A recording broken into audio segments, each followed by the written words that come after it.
Antes de começar o vídeo, você que é inscrito, você que vai se inscrever, não se esqueça de ativar o sininho com as notificações do lado do se inscrever para receber toda e qualquer atualização do canal.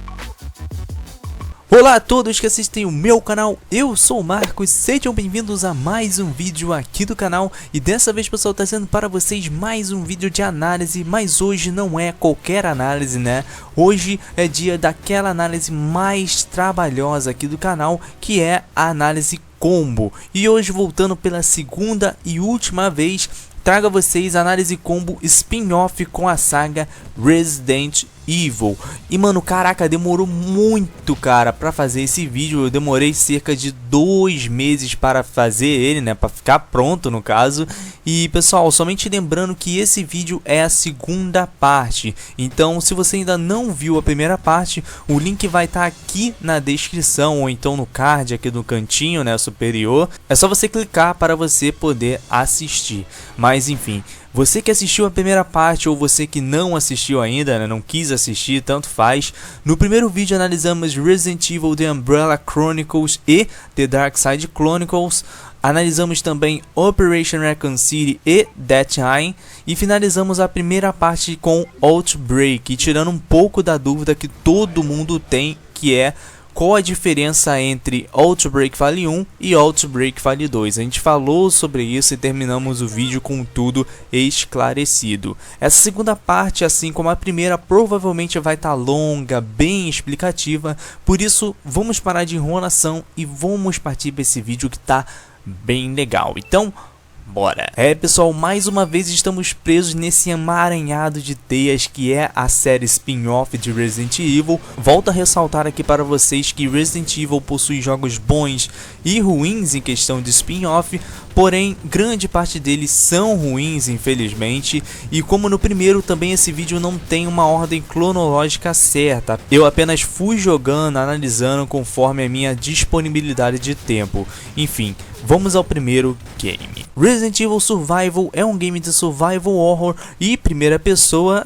Filho, primeira pessoa. Tá pensando o quê? Que o Resident Evil 7 é o primeiro game da franquia com esse estilo de câmera? Negativo.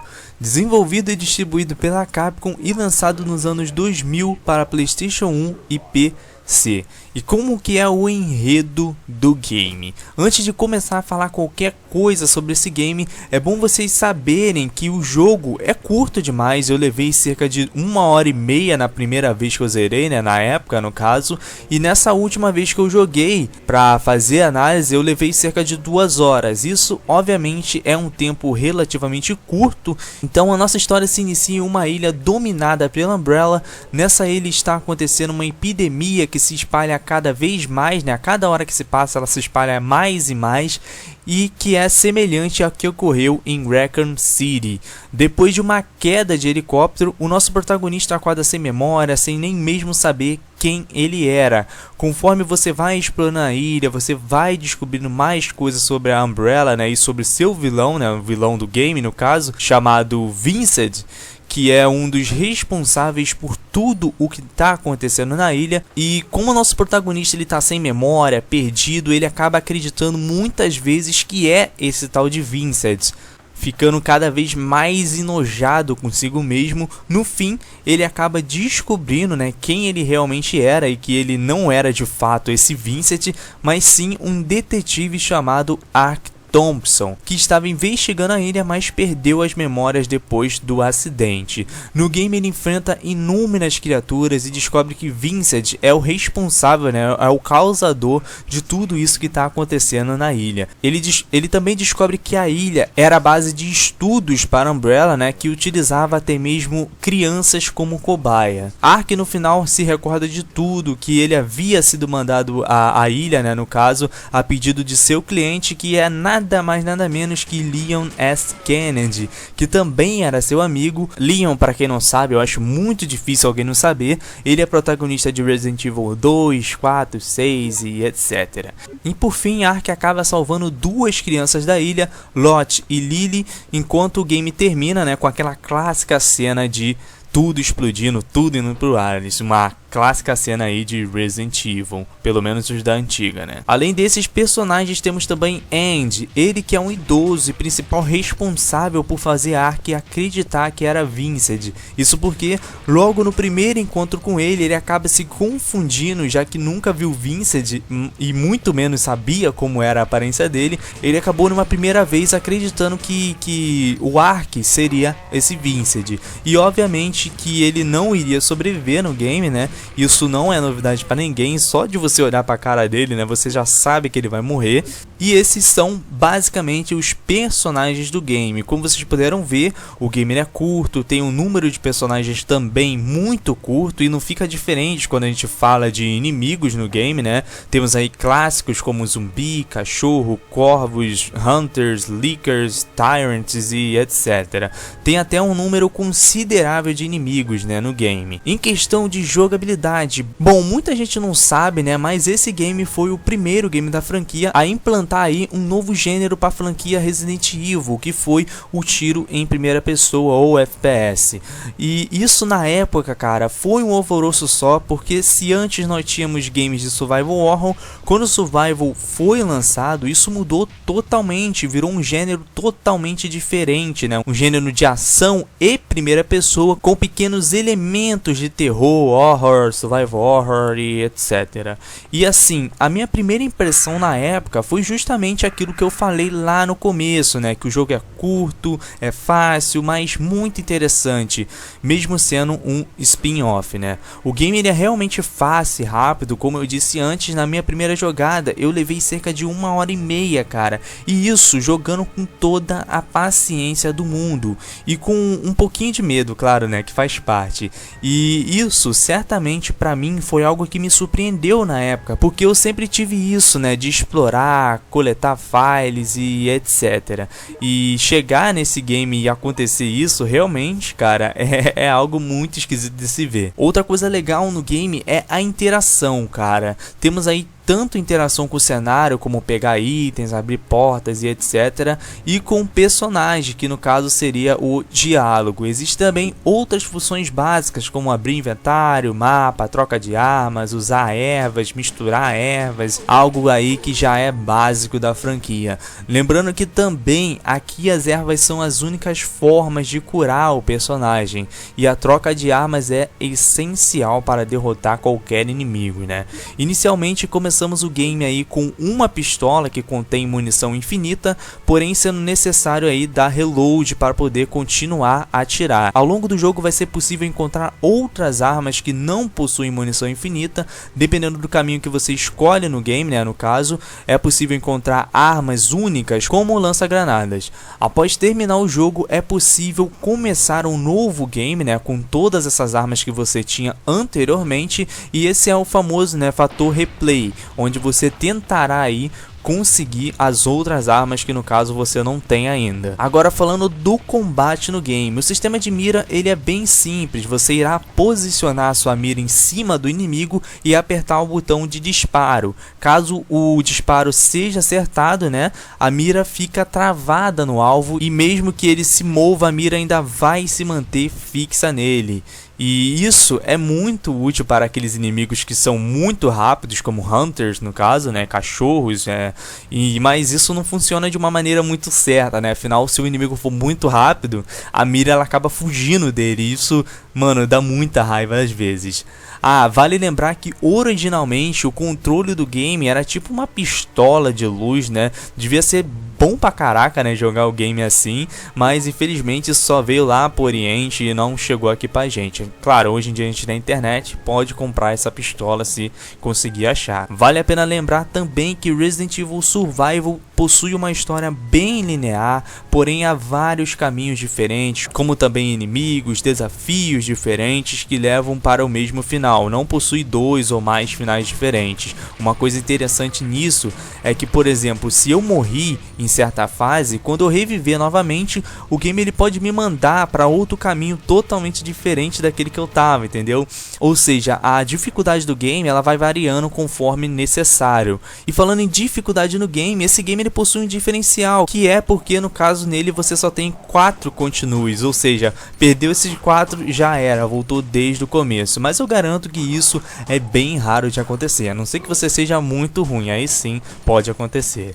Em questão gráfica, Resident Evil Survival foi o primeiro jogo da franquia Resident Evil a apresentar gráficos aí totalmente em 3D, então julgando assim para a época, cara, ver esses gráficos desse game realmente era algo muito lindo. Hoje em dia ele tá feio, mas como esse game é antigo, julgar com os olhos de hoje é muito injusto. Em questão de áudio, Resident Evil Survival possui uma trilha sonora muito boa, realmente nessa parte ele faz jus aos games da franquia Resident Evil. A dublagem, apesar de estarmos aí nos anos 2000 e terem dublagens ótimas nessa época, ela era algo bem tímido, não era algo bem frequente no game e muito menos boa, né? Quando ela aparecia ela era muito ruinzinha, mas assim, o pouco que a gente tem em trilha sonora já é o suficiente, cara, realmente é muito bom. Resident Evil Survival é um game que na minha opinião veio para dividir os fãs da série. E sinceramente, esse game ele possui críticas absurdamente ruins, velho. Eu o tempo todo analisei ele, fui bem neutro justamente porque eu nunca fui muito fã desse game, porém eu não acho ele ruim. Esse game, pessoal, sem sacanagem, ele é considerado o pior game da franquia Resident Evil, o que eu acho assim um absurdo, porque não é pra tanto, né?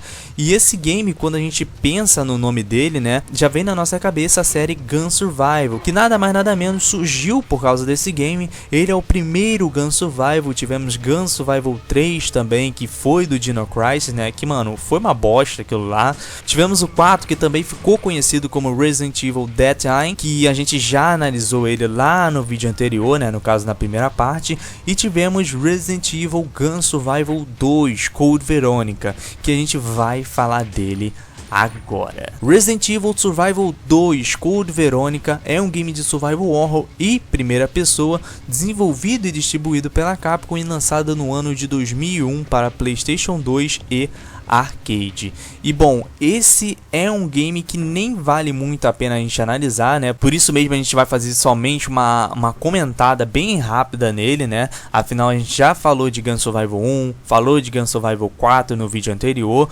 Você vendo essas duas análises já tem aí uma base formada de como funciona, né, esse game que é o Gun Survival. E bom, pessoal, nos anos 2000, além de ser a data de estreia de Gun Survival 1, também foi o lançamento de Code Veronica, o meu game favorito da série Resident Evil, e não somente para mim, como também para outros fãs da franquia. E em 2001, a Capcom, que não é burra nem nada, né, pegou esse sucesso que Resident Evil Code Veronica estava fazendo e produziu aí uma sequência para Survival.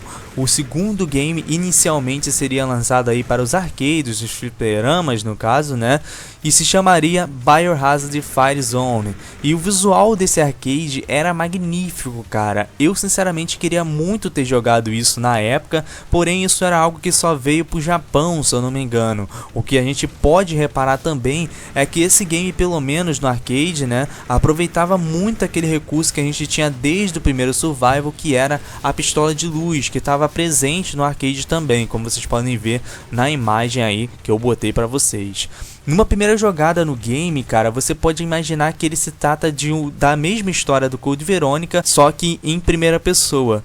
Porém, isso é super errado de se pensar, cara. O game ele é muito diferente em diversos aspectos. No game, duas pessoas poderiam jogar ao mesmo tempo, um com Claire Redfield e o outro com Steve Burnside, e passando aí por alguns cenários do game original. O game ele basicamente se divide em hordas, ou seja, cada cenário que você passa vai ter certos tipos de inimigos, podendo enfrentar desde inimigos do Code Verônica a outros de outros games da franquia, e isso na época era algo muito estranho, cara, mas muito divertido. Logo na primeira jogada que você dá, né, no caso, você já encontra o Nemesis, cara, sim, aquele mesmo Nemesis que morreu lá em Resident Evil 3, tá aqui vivinho da Silva, né, e isso, cara, era muito engraçado de se ver. O arcade, ele teve uma repercussão assim muito negativa no mercado japonês, o que na minha opinião também, assim como o primeiro, foi um exagero. Esse arcade, no caso, ele faria muito sucesso se fosse aqui no Brasil ou então nos Estados Unidos, tanto faz. Mas de qualquer forma, cara, naquele mesmo ano a Capcom resolveu portar esse arcade também para o PlayStation 2, deixando de se chamar Biohazard Fire Zone e então conhecido por Biohazard Survival 2 Code Verônica. Resident Evil Survival 2 Code Verônica é um game que, assim, mesmo com umas críticas negativas em cima dele, eu, na minha opinião, assim como o primeiro Gun Survival, não considero ele um jogo ruim. Pelo contrário, ele faz bem o papel dele como spin-off, né? Ele não interfere na história. E mano, quando eu joguei esse game antes de analisar, eu me lembrei na hora como era divertido jogar ele com um amigo na época. E é muito bom, cara. O game em certos momentos dá até susto muito grande, porque os monstros eles dão respawn do nada, cara. Às vezes eles demoram pra dar respawn, entendeu? E você anda e muitas vezes ele renasce na tua cara. E quando isso acontece com um amigo, cara, é muito bom. Resident Evil Survival 2 é um game muito fácil de se jogar e até mesmo quem não é fã da franquia consegue jogar ele, cara, facilmente. Eu recomendo para todos aqueles que querem aí ter uma experiência em dupla. Resident Evil Deadly Silence é um game de survival horror desenvolvido e distribuído pela Capcom e lançado no ano de 2006 para Nintendo DS. E esse é mais um game aí que a gente vai apenas comentar e fazer uma pequena análise dele, porque quem manja já deve ter percebido que esse game ele não deveria estar aqui nessa lista. Mas eu botei ele aqui justamente para esclarecer uma dúvida aí que todo mundo tem sobre esse Resident Evil, que é sobre se ele é spin-off ou se não é realmente, né? E, cara, de fato ele não é um spin-off, ele nada mais nada menos é do que um port do jogo original, no caso Resident Evil 1, para o Nintendo DS. De qualquer forma, eu joguei o game, deu para perceber algumas novidades dele que não estavam presentes no game original, como por exemplo o multiplayer, que pode ser jogado com até 4 pessoas, mas fora isso temos também o port para o DS, né, explorando todos os recursos que o console tem. O game ele é basicamente o mesmo, né? E como não é um spin-off, não cabe a nós comentar mais aqui, né? Então, que fique claro a partir de hoje, Resident Evil Deadly Silence não é de maneira nenhuma um spin-off, tá? Resident Evil The Mercenary 3D é um game de ação em terceira pessoa, desenvolvido e distribuído pela Capcom e lançado no ano de 2011 exclusivamente para o Nintendo 3DS. Olha, quem já é veterano em Resident Evil, assim como eu, sabe que esse game não possui história alguma. A ideia inicial do game, lá quando ele foi lançado, no caso em 2011, era preparar todos que no caso tinham o console do Nintendo 3DS para a chegada de Resident Evil Revelations 1, que na época era um exclusivo do 3DS e era uma spin-off também. Ele servia justamente para mostrar como seria, né, o combate no game, a jogabilidade, como iria funcionar isso tudo aí no 3DS, porque até então esse console ele não tinha games desse tipo, né, no caso Resident Evil. O game ele basicamente é um modo Mercenaries, né, que sempre teve presente aí na franquia como um extra e aqui sendo um game independente. No game teremos que correr contra o tempo para obter mais pontos durante o tempo pré-determinado, né, enquanto ataca e se defende dos inimigos vindos em horda. E essa é basicamente a jogabilidade do game, né? Você só vai ter que sair atirando, pegando tempo e sobrevivendo nesse tempo aí pré-determinado. Em questão de gráficos, ele possui gráficos assim muito bonitos e o visual do game de uma certa maneira é bastante fiel ao que a gente viu nos consoles, no caso Resident Evil 5, que seria o game no qual ele se baseia. E Resident Evil The Mercenaries, cara, é uma coisa difícil de analisar justamente porque ele é muito fácil fácil. Tudo aquilo que a gente viu em Mercenaries no console é basicamente o conteúdo do game, ou seja, não tem muita coisa o que falar. O game ele tem uma jogabilidade simples, porém saber jogar Resident Evil nesse game é algo fundamental, afinal você está começando um game sem informação praticamente nenhuma, ou seja, ele com certeza é um game que foi feito para o fã. Então você que vai jogar sem conhecer a série não vai se dar bem, com certeza. Resident Evil The Mercenary 3D não é um game, digamos, ruim, porém ele não chega nem perto da versão dos consoles, cara. O destaque do modo Mercenary de cada game da franquia é que ele vai sofrendo pequenas alterações dependendo do game e apresentando novidades na jogabilidade, e assim vai, né, etc. E aqui a gente vê muita pouca inovação. O que a gente vê de inovação basicamente são os personagens, que no caso vale somente destacar, né, Rebecca, Claire e Barry, que eram personagens que na época que estava sendo lançado esse game estavam sumidos da série, né? E o pessoal queria muito ver eles em um game. E isso matou, né, esse desejo que a gente tinha na época. E sabe, esse game, ele é basicamente, como eu disse, né, é feito para o fã. E mesmo sendo fã, cara, é aquele tipo de game que você vai jogar, vai zerar, vai tentar jogar novamente, mas não vai rolar. O que dá pra ver realmente, né, que o game ele foi feito para dar apenas uma jogada. Enfim, chegamos ao último game a ser analisado por nós, Resident Evil Gaiden, que é um game de survival horror, entre aspas, apesar dele carregar esse gênero no título, né? Esse game não tem nada de survival horror, cara. Ele também foi lançado no ano de 2001 para Game Boy Color. Velho, 2001 Game Boy Color não era tão popular assim. Nessa época eu já tinha meu Game Boy Advance, mas também tinha o Color ainda. Mas ao mesmo tempo que eu tinha esses dois consoles, né, eu também tinha uma PlayStation 1 que tinha gráficos assim muito superiores a ele, então você ficava meio estranhado, né, de jogar ele, o Gaiden no caso, né. Você ficava com um olhar assim, que gráfico é esse, cara? Nossa, que horror. Mas depois do tempo você se acostuma e até é jogável, né? Então, começando, como é o enredo do game. Em Resident Evil Gaiden se inicia com Leon S. Kennedy, que depois de tudo que aconteceu em Resident Evil 2, está trabalhando para uma organização clandestina anti-Umbrella. Em sua missão, ele foi enviado para investigar os rumores de uma nova arma biológica que estaria a bordo de um cruzeiro chamado Starlight. Mas então a organização do nada acabou perdendo contato com Leon, e então Barry Burtle, que também pertence à organização, é enviado para o local. Ao chegar no local, ele percebe que o vírus infectou todos no navio e encontra uma única sobrevivente chamada Lúcia. Então, a partir dali, Barry e Lúcia devem encontrar Leon e tentar escapar com vida do local.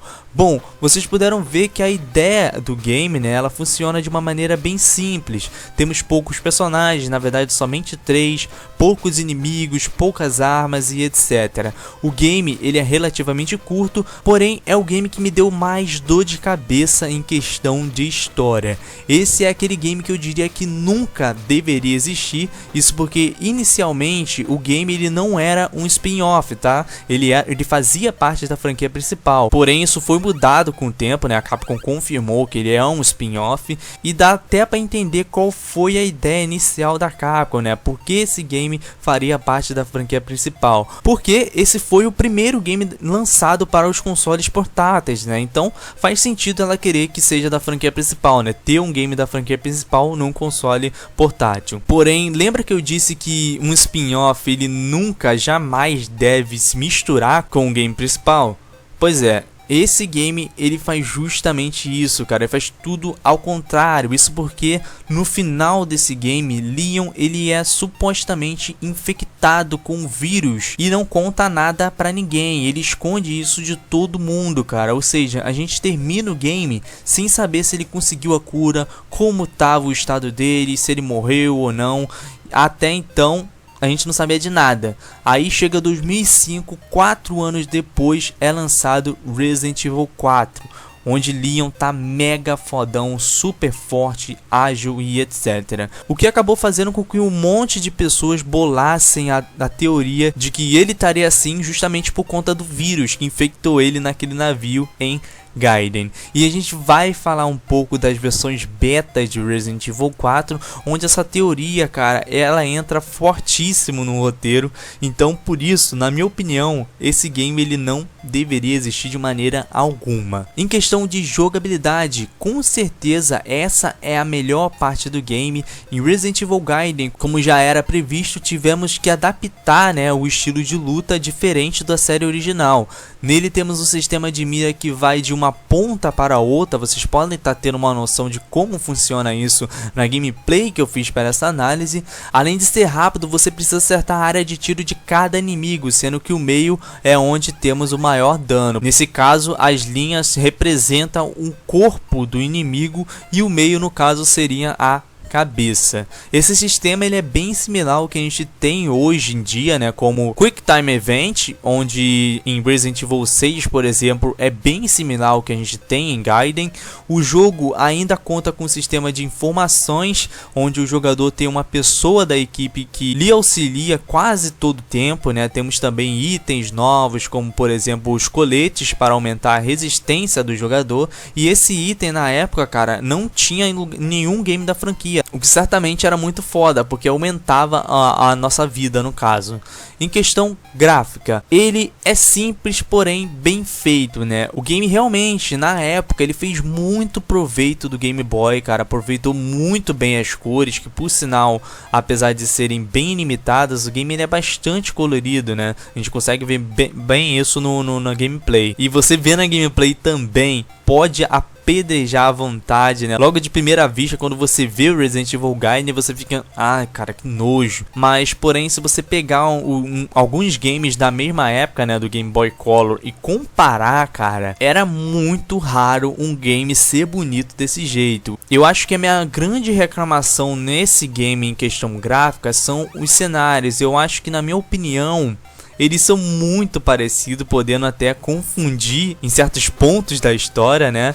Mas isso é somente no começo, depois de um tempo você acaba se acostumando. E também o mapa que a gente tem ajuda muito, cara. Em questão de áudio, a trilha sonora também não é nada ruim. Ela, apesar de simples, possui músicas que conseguem nos dar uma imersão melhor com o game. E eu certamente não tinha nada a reclamar nessa época, afinal, grande parte das vezes que eu jogava Game Boy, eu jogava sem som, cara. Até mesmo hoje eu faço isso.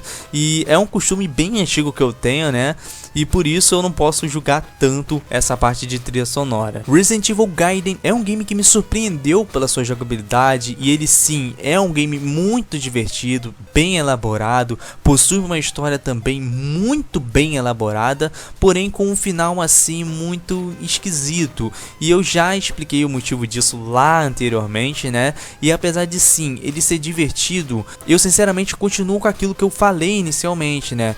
Que esse game ele não deveria nem sequer existir. Então, pessoal, terminamos as análises, mas não terminamos o vídeo ainda. Eu queria comentar sobre duas coisas antes de encerrar esse vídeo, né? Que são os games mobile de Resident Evil, que são basicamente spin-off, e os betas do game, que sinceramente, cara, todos eles são tão diferentes do game original que vale muito a pena a gente falar sobre eles aqui. Então, vamos nessa.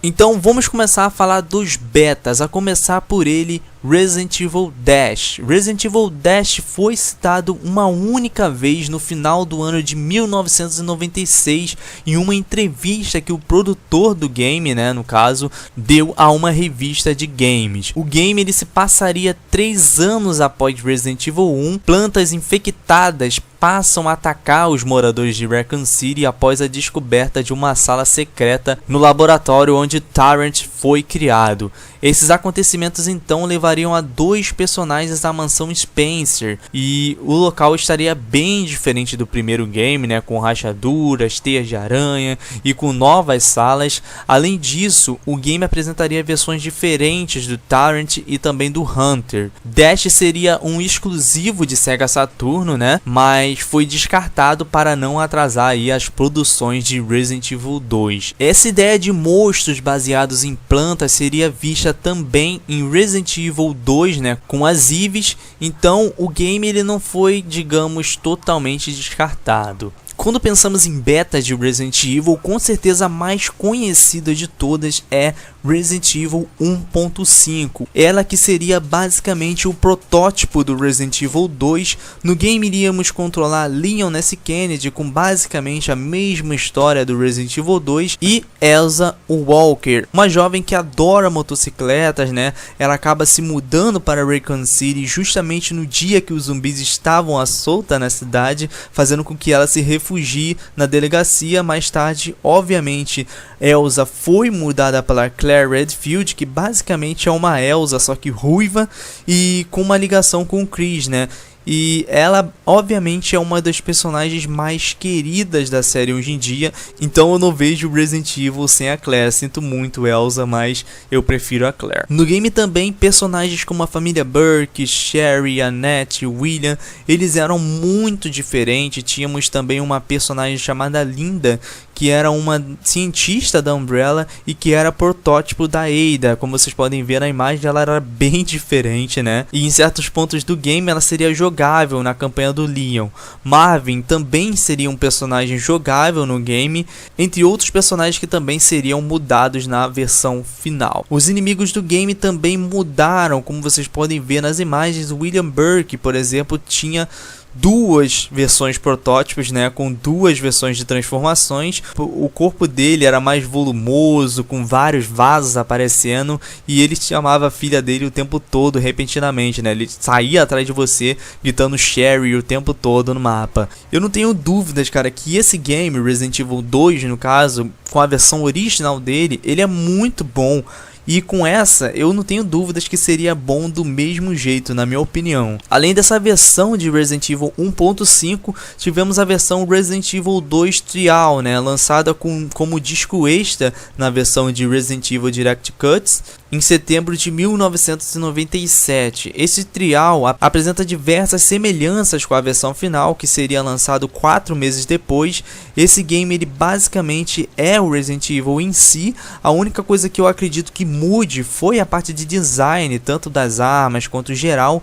E o William Burke, no caso, também foi mudado. Inicialmente, ele não teria aquele olho gigante no ombro, algo que é a marca dele, na minha opinião. Outro diferencial é que ele já começa apresentando você a seguinte mensagem: você se lembra daquele mistério bizarro que ocorreu em Raccoon City? Apesar de parecer resolvido pelos Stars, 2 meses depois o verdadeiro pesadelo começa. Começa brabo, né, cara? Obviamente essa parte inicial ela foi mudada mais tarde para uma cutscene onde é apresentada Claire, Leon e etc. E todo aquele desastre que tá acontecendo lá em Resident Evil 2. Resident Evil 0 Beta também era outro que praticamente, cara, parecia outro game. Como vocês podem ver as imagens aí no vídeo, Rebecca era totalmente diferente. Aquela bandana que ela usava em Resident Evil 1 ia ficar com ela praticamente o tempo todo, velho. Eu sinceramente acho que ficaria estranho, né? O Billy, velho, nem se fala, né?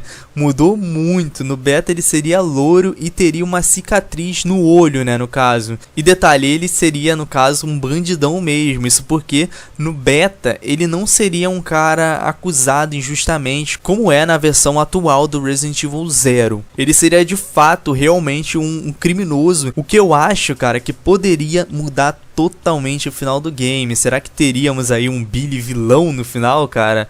Nunca saberemos, né? Infelizmente. Mais tarde ele já começou a aparecer com um visual bem similar ao do Billy original, né? Do Billy final, porém ainda tava com cara de bandido, né? Os inimigos, como tá passando as imagens aí, né? Eles eram bem diferentes também. Os zumbis, por exemplo, seria uma mistura de zumbis com aranha, algo muito louco, cara. E teria um monstro que perseguia a Rebecca e Billy praticamente a campanha inteira, que seria o Wesker Monster, que foi descartado porque tinha uma ligação com o Wesker no nome, e o Wesker novamente em mais um game, né, eles não queriam isso. Então o Wesker Monster no final, né, na versão final, virou Eliminator. O inventário também eu acho que foi o que mais sofreu alteração. Temos diversas mudanças nele, né? Detalhe, ainda não tinha aquele sistema que determinava como seu parceiro iria se comportar durante a gameplay.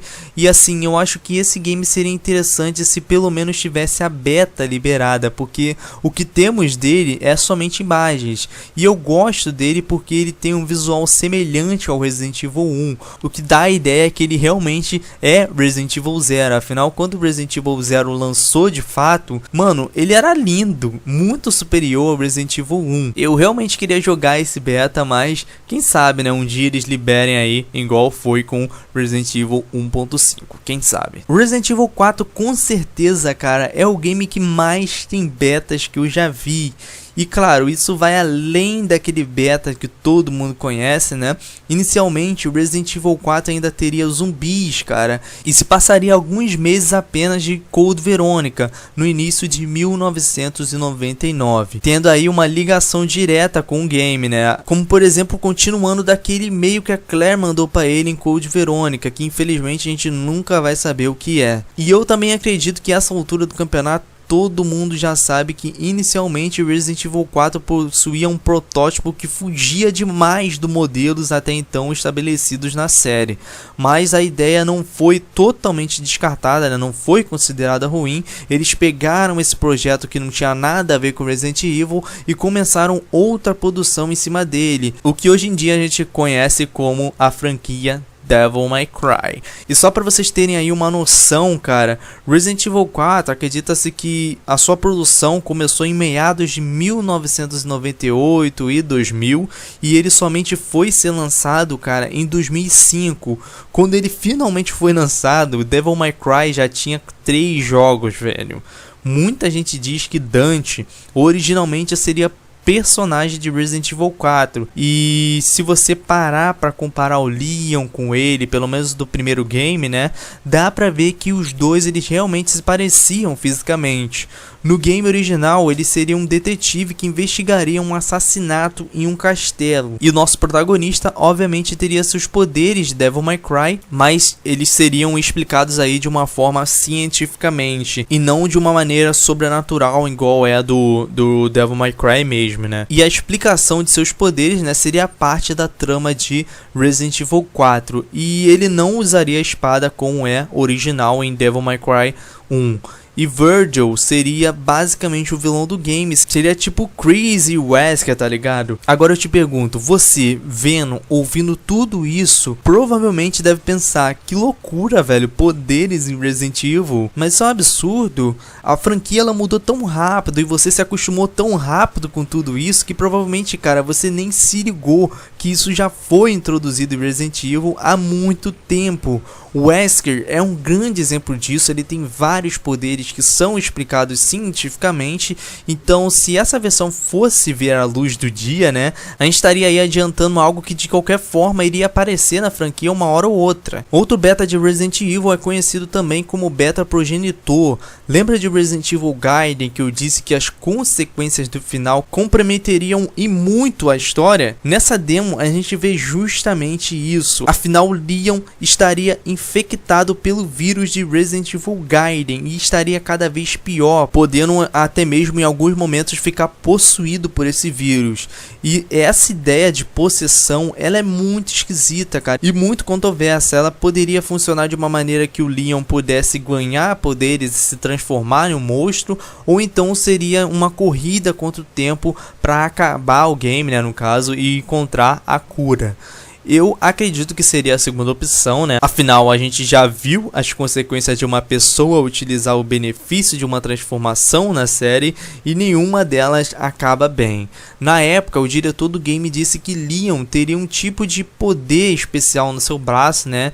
O que faz a gente pensar logo na hora no Krauser, que por coincidência, né, tem seus poderes justamente no braço. Será que inicialmente a ideia do Krauser, até mesmo sua personalidade, seriam aplicadas explicados no Leon transformado, analisando de uma certa maneira, cara, sim, dá pra chegar a essa conclusão, mas não é nada confirmado, né?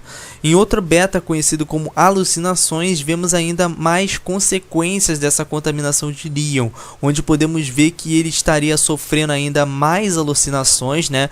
Vendo um homem de gancho perseguindo ele praticamente o game inteiro, fantasmas, armaduras que andavam, e isso foi algo que foi levado para o game final, né? A gente tem armaduras no game final que andam sozinhas, mas que é explicado cientificamente. E esse cara do gancho, cara, como eu disse anteriormente, ele serviria como se fosse um Nemesis da vida, ele perseguia você o game inteiro. E se você analisar o Homem do Gancho, você pode ver que ele não foi totalmente descartado, afinal, o jeito como ele se comporta, anda, ataca, é bem similar ao Dr. Salvador, o que dá para chegar à conclusão que ele foi reciclado de uma certa maneira, de uma maneira bem épica, para ser sincero. Enfim, depois de toda essa trajetória, depois de todos esses protótipos, né, chegamos enfim ao beta do game, onde basicamente o que vemos é o game original, porém com pequenas mudanças, como o sistema de menu, que ainda era no sistema antigo, né, com slots para cada item.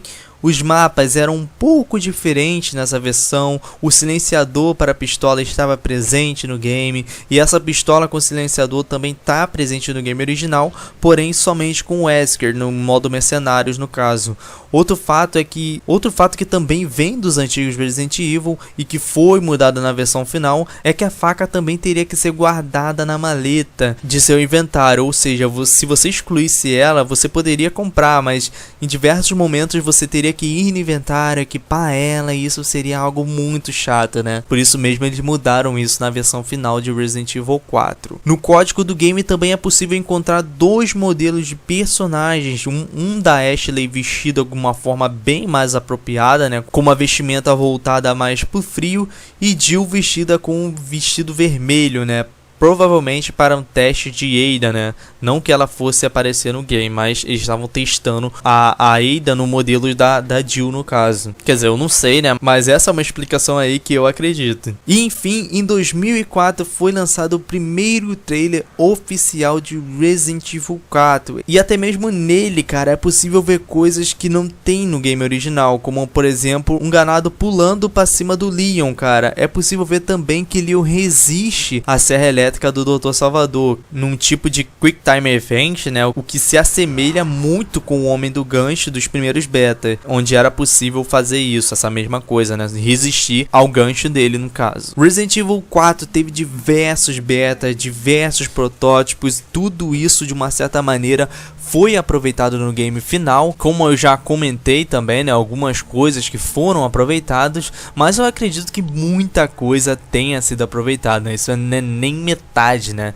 Com certeza tem muita coisa que eu não sei ainda. E por último temos a versão beta de Resident Evil 5, também onde logo de cara é possível ver que Chris tá um tanto quanto diferente, né? Ele não tava tão mudado assim, ele tava mais forte, mas não era pra tanto, se você comparar aí com Resident Evil 5 atual. E claro, também a vestimenta dele tá bem diferente do game original, e finalmente em 2007 foi possível ver como o game estaria, como ele realmente é, né? Ainda assim sofrendo algumas alterações, como por exemplo nesse trailer a gente não vê a Sheva em momento algum. Talvez a ideia inicial do game fosse ter apenas o Chris sozinho, e por um bom tempo a gente acreditou nisso, né? Mas depois de um tempo saiu mais um trailer e no final dele finalmente aparecia a Sheva. Além dos betas de Resident Evil, que são praticamente spin-offs, eles mudam muito quando chegam no game principal, temos também os games mobiles. A começar pelo Resident Evil Assault the Nightmare. Nesse game em primeira pessoa, o objetivo é matar todos os zumbis de uma área para então seguir para a próxima. Inspirado em um shooter, só é possível ver a arma do personagem, cuja mira pode ser controlada para todos os lados. Zumbis e corvos são os principais inimigos do game, enquanto itens de cura, chaves, armas diferentes caem da parte de cima da tela. Ao final de cada estágio você pode selecionar uma porta que dá acesso ao próximo estágio. Resident Evil 4 também tem seu game na versão de mobile, né, chamado Resident Evil 4 Mobile Edition, disponível em várias plataformas. A versão para celular de Resident Evil 4 apresenta uma mecânica limitada, adaptada em diversos aparelhos. A versão original de Mobile Edition foi lançada apenas no Japão e é compatível com grande parte dos telefones com Java, né, com o sistema Java. Após o lançamento inicial, a Capcom fez uma nova adaptação do game para iPhone, iPod, Android, etc. Os cenários do game são em 3D, o game apresenta limitações técnicas como inimigos aos lados e etc. E assim como nos consoles, Leon e Ashley são os personagens principais no game. Resident Evil The Confidential Report. Esse game, ao contrário dos outros games lançados para o celular, né, possui uma trama que se passa durante a infecção de Raccoon City. Dois personagens são jogáveis: Tyler, um policial novato cuja missão era vigiar uma fábrica na noite do incidente, e uma agente do FBI chamada Naomi, que estava na cidade para investigar os experimentos da Umbrella. O game possui duas histórias separadas, divididas em 4 capítulos. O jogo conta também com uma quantidade enorme de inimigas vistos durante a série, né, como zumbis, Cerberus e até mesmo Nemesis e etc. Resident Evil The Generation Mobile foi lançado originalmente aí em 2008, ele até se parece um pouco com o Resident Evil 4 em questão de jogabilidade, né, o Resident Evil Mobile no caso. Você no game controla Leon S. Kennedy novamente, que é enviado para o aeroporto para controlar aí uma infecção que está acontecendo no local. No game, o tempo todo praticamente você vai ser auxiliado pela Ingrid, né, que também auxilia você em Resident Evil 6, 4 e etc. No game, o Leon deve enfrentar clássicos como zumbis pelas diversas salas do aeroporto, enquanto coleta munição e resolve enigmas simples, né, puzzles bem simples, muito fáceis por sinal. Resident Evil Genesis, que possuía gráficos parecidos com o Confidential Report, né? Os jogadores assumiam o papel de Jill Valentine em uma versão modificada da mansão do primeiro game, ao lado de Barry Burton e Albert Wesker. Chris infelizmente não aparece no game. O game inicialmente faz você sobreviver a hordas de zumbis que estão no local, né, no caso a mansão. E esse game ele tem notas, cara, muito péssimas. Ele é um game muito ruim mesmo, não vale a pena ser jogado, sinceramente. Resident Evil Uprising é a sequência de Resident Evil Genesis, contando a história de Claire Redfield e Leon S. Kennedy durante o ataque zumbi lá em Raccoon City, 2 meses após os incidentes do primeiro game.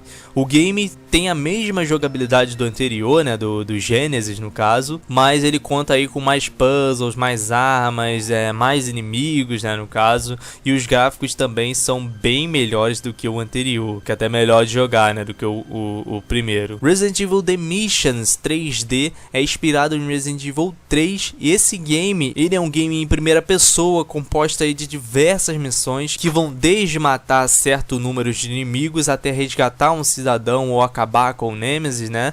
Ao final do game, algumas recompensas são dadas a você, o que depende muito do caminho que você vai seguir na sua gameplay. O jogo possui grande variedade de armas, itens, mas apenas poucos inimigos no game, como Hunters, zumbis e Nemesis. Esses são basicamente os inimigos do game, né? Lembrando que esse game ele tem duas versões, né? Uma que é em 3D e a outra que é em 2D. Biohazard The Operations também em 3D, né? É baseado no remake do primeiro game da série. Esse game ele é bem similar ao game que a gente falou anteriormente, né? O The Missions.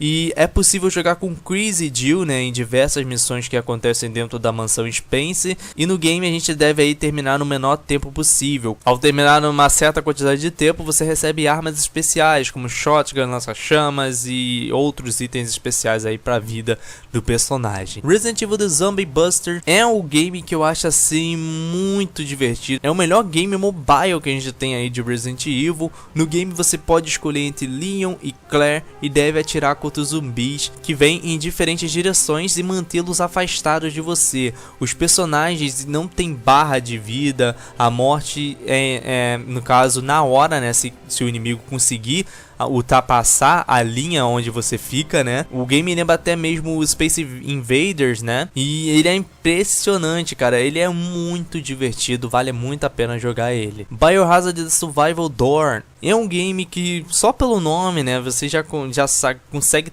ter uma ideia de como funciona, né? No game você vai ter que ficar escolhendo entre 3 portas, né? E enfrentar diferentes inimigos conhecidos como Lickers, zumbis e outros, né? Porém, ele não é um game divertido, tá? As batalhas do game ela funciona de uma maneira bem esquisita. Aparecem comandos na tela que você deve pressionar com o teclado do celular, no caso. E isso é muito esquisito, cara. É muito ruim esse game. Eu sinceramente não gostei dele. Resident Evil Afterlife 3D é um game mobile que foi inspirado aí nos filmes de Resident Evil. É um game relativamente, eu diria, legal, né? Ele não é chato, tá? Porém, ele só tem disponibilidade aí para iPhone, iPod, iPad e etc, né? E por último chegamos a Resident Evil The Mercenary Versus, lançado somente para o iOS, né? Só tem para iPhone, iPad, etc. Esse game ele é tipo uma adaptação do modo Mercenaries, né? Assim como a gente viu lá no Mercenaries 3D, esse aqui também funciona da mesma maneira. Ele basicamente é um modo mercenário, só que como game independente, né? Além desses games mobile, a gente tem também Biohazard Push Slot, que são uma espécie de mistura entre videogame e caça-níquel. Isso é algo que eu acredito muito popular lá no Japão, né? Eu nunca joguei, não sei como funciona, eu só vi alguns trailers e sei que existe, né? E por último temos também o Game Card de Resident Evil, como vocês podem estar vendo aí as imagens de algumas cartas. Não sei como funciona também, porque eu não me interessei, mas pelo menos aí vocês sabem que existe também games de cartas de Resident Evil, que é magnífico, né? Resident Evil em questão de spin-off, pessoal, possui games bons e ruins, né? Como a gente já falou aqui. Porém, quando a gente pensa em equilibrar tudo isso, né? O que é possível perceber é que grande parte deles são ruins e que comprometem demais a história do game principal. Aquilo que eu disse no começo talvez seja o maior problema das spin-offs de Resident Evil, que é justamente essa confusão na questão da história. Tivemos mais um game que eu não falei aqui nessa análise, que foi o Umbrella Corps, que vocês podem estar aí conferindo o vídeo que eu fiz sobre o game, né, a gameplay que eu fiz, onde eu mesmo aí dou minha opinião sobre como tá o game, né. Então, se vale a pena, apesar disso tudo, conferir as spin-offs de Resident Evil, sim, pelo menos uma vez na sua vida, cara, eu recomendo que você pegue, confiram vocês mesmos, né, esse game, vejam se minha opinião está certa ou não, né, e até mesmo é uma forma de vocês criarem suas próprias opiniões sobre certos games. Bom, galera, então foi isso, esse foi mais um vídeo aqui pro canal, espero que vocês tenham gostado. Esse vídeo ficou um pouco, como posso dizer, longo. A primeira parte levou cerca de um mês, cara, pra ficar pronta, e essa eu finalizei, velho, em 2 meses. Isso porque tivemos um monte de games nesse mês de setembro, e também porque eu tava super enrolado em questões de trabalho, faculdade e assim vai. Mas enfim, foi isso, pessoal. Se você gostou, ainda não é inscrito, se inscrevam para não perder nada. Deixe seu like para mim saber se o vídeo foi tudo ok. E também não esquece de comentar aqui embaixo, que isso me motiva bastante. Beleza? Um grande abraço para todos e falou!